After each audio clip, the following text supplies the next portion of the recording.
So let's talk a little bit more about some of these rising minority groups who are becoming bigger parts of the population due to this new wave of immigration post 1960s. So for Latinx folks, very, very broad, and it includes many, many different people with their own cultures who are loosely connected via Spanish speaking and also a heritage of colonization by Spain.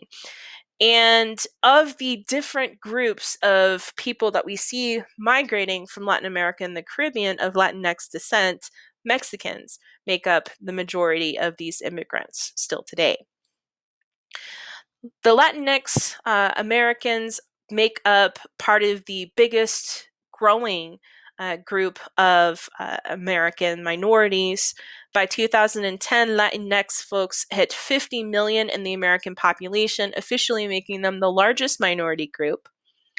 Between 1990 and 2010, about 30 million Latinx or Hispanic folks, the terms are slightly different, but they tend to be used interchangeably, are added to the US population both through natural birth and also through immigration.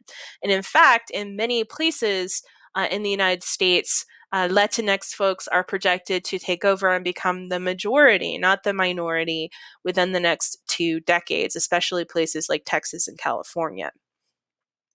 Motivations for immigration by this group is mostly driven by economic, okay, search for a better life and a better job. Although we do tend to see a lot of these folks, Latinx immigrants, concentrated in low wage jobs, partly driven to the fact that the Hart-Celler Act, which was passed in 1965 to reform immigration, puts quotas on immigrants coming from the Americas for the first time. So this does mean that we have an increasing population of Latinx immigrants who are coming over illegally because they can't get in the legal way due to this very strict system of quotas. And unfortunately for them, that oftentimes means working in jobs that are lower paying. Like most immigrant groups, there's a lot of diversity within Latinx immigrants. However, on average, when you look at all Latinx immigrants together, their communities tend to be poorer than others, and the poverty rate for Latinx immigrants is double the national figure as of the year 2010 at 30%. And until recently, Latinx folks in the United States are also lagging significantly behind on educational attainment and living and working conditions, but that seems to be improving in the past decade. So we're hopeful that that seems to be balancing and evening out. So the future for Latinx folks in the United States seems to be pretty bright. The most recent election cycle in the negative words hurled at Latinx folks for the past couple of years, notwithstanding.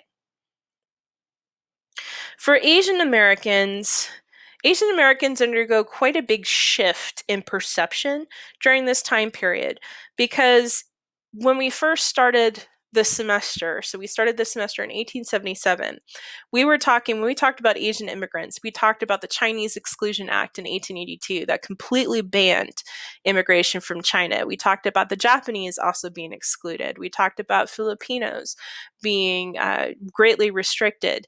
And part of the reason why was they were seen as not able to ever fully assimilate or become truly American, that they were just too different. However, once we get to this time period, Asian Americans suddenly experience this change post World War II in which they are seen as more desirable than other groups of immigrants, say, compared to Latinx folks. And they become kind of nicknamed the model minority. And part of this comes from the spike of immigration of higher skilled folks coming over during this new wave of immigration from Asia, and also this cultural emphasis in a lot of Asian immigrant communities on attaining higher levels of education and career success.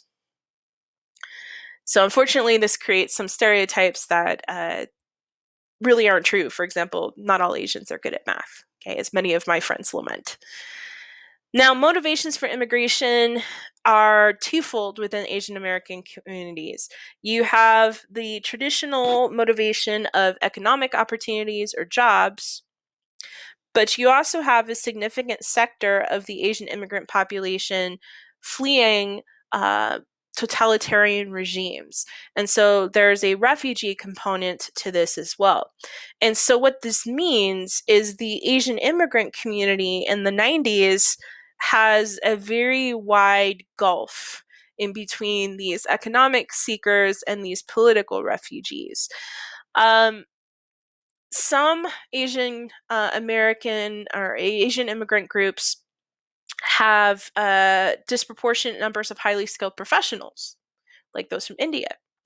But when you look at other immigrant groups, like, for example, people from Vietnam or Cambodia, which were places where we had authoritarian regime, and in the case of Cambodia, genocide, they're primarily fleeing political violence, and so they may come with less skills to the United States.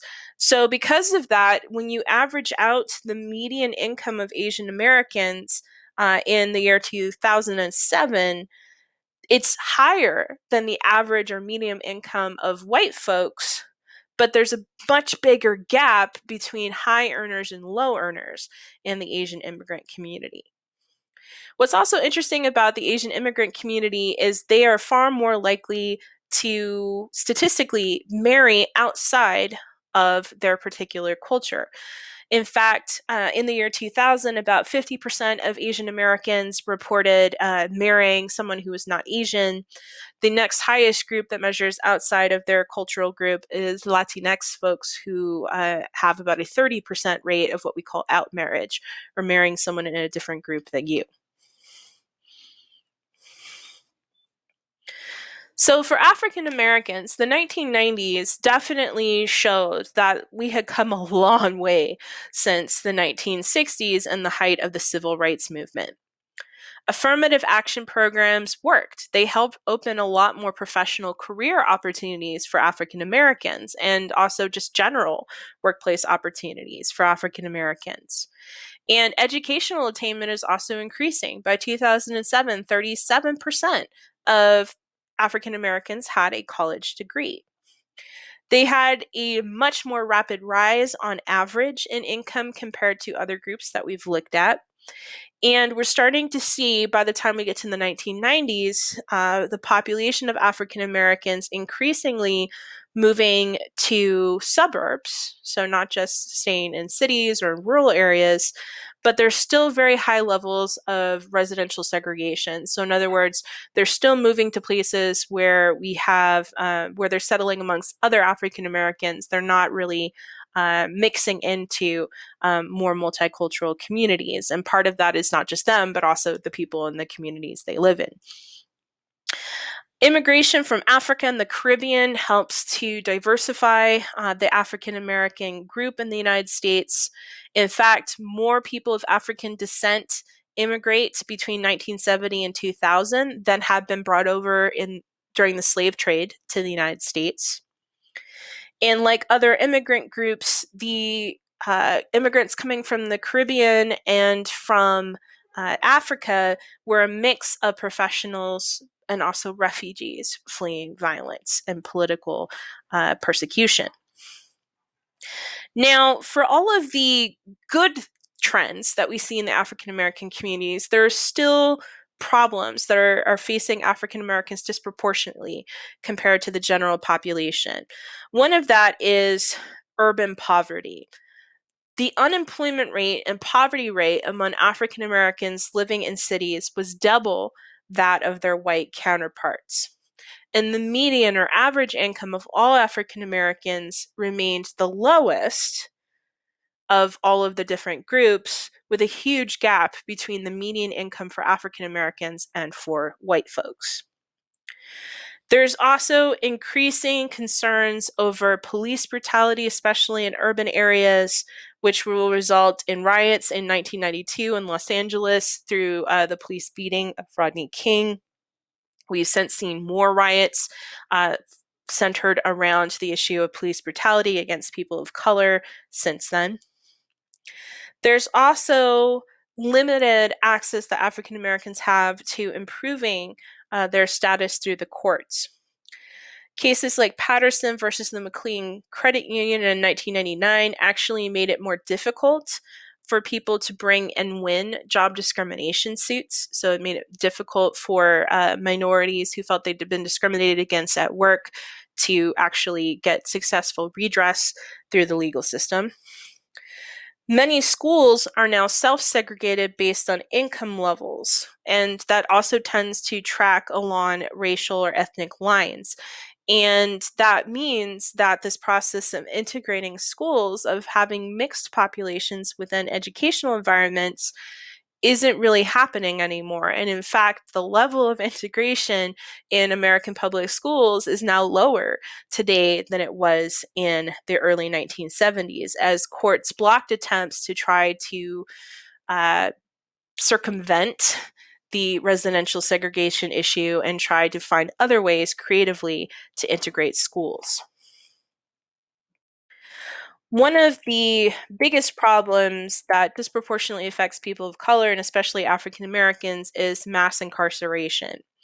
So, throughout the 1970s and the 1980s, conservative politicians campaigned on this idea of being tough on crime, particularly wanting to address a growing rate of violent crime and drug offenses in urban areas in the 70s and the 80s. And that mentality, though, focused particularly on arresting, prosecuting, and tossing into prison this population. So the idea became lock them all up, toss them away from mainstream society, not so much focus on rehabilitation, making them, better people, making them pay their debt to society, and then reintegrating them into society after they have served their time.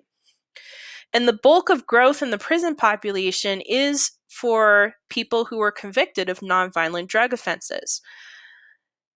When we look at the war on drugs, crack cocaine, which was more popular drug of choice among poorer and more urban and populations of color, was prosecuted at a much higher rate than powdered cocaine, which is a little bit more expensive, more bougie, more popular amongst white people and suburban or upper class folks.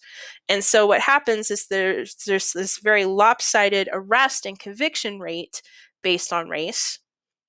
And by 2008, 2.3 million people were in prison in the United States, one of the highest rates of incarceration worldwide, and 10 times the number of people in prison compared to 1970. The other thing that's concerning is not just the growth of people in prison, but the makeup of people in prison. By 2010, 70% of the prison population was non-white. And that's a complete flip when you look at the prison population in the 1950s. So this means that minorities are the majority in the prison system, that they're being imprisoned at a far higher rate given their numbers in the general population than white people. Part of this is due to this tough on crime attitude. Part of this is due to prisons becoming big business. A lot of small towns see prison building as an economic booster, and state governments increasingly try to cut costs by contracting private companies to run prison services. And this is portrayed very vividly in series like Orange is the New Black on Netflix, which covers prison population for women. But we also start to see, with this rise in the prison population, bringing back convict labor. Although now convicts are not being leased out to build railroads or mining or agriculture as they had been during the late 1800s, but now increasingly doing more skilled jobs. So, for example, in the COVID-19 pandemic, we have prisoners making masks, right? And we also see another trend in the prison population, the death penalty be used for more cases. And again, disproportionately, the death penalty is applied more often if someone is a minority than they are white. And this is a continuing problem, again, not just for African Americans, but for all Americans of color. We look at the prison rates, and again, it's disproportionately high for Latinx folks, for Asian folks, in comparison to the general white population. And this is definitely something that a lot of American reformers and activists are concerned about and looking at, is how do we treat people in prison more ethically? How do we um, return to this vision of the prison as a place of rehabilitation, which ironically is how prisons got started, was as a way to more humanely deal with people who had broken the law and tried to fix them and make them productive members of society again. How do we return to that mission? And how do we solve this problem of people of color getting harsher sentences and being arrested and convicted at higher rates than white counterparts who are also um, initially arrested for the same crimes? So this is something that we're going to continue to grapple with even still today. This is not something that has been solved, but this is just kind of an idea, this overview, to get you up to speed on what's happening with these rising minorities that are bigger in numbers by the time we get to the 1990s. When we come back next session, we'll talk about a few more groups that are seeing some changes. We'll talk about culture wars, and we will talk about some scandal and impeachment, as well as the election of 2000. So we'll come back to all of that fun stuff next time. Until next time, I'm Dr. Esmacher.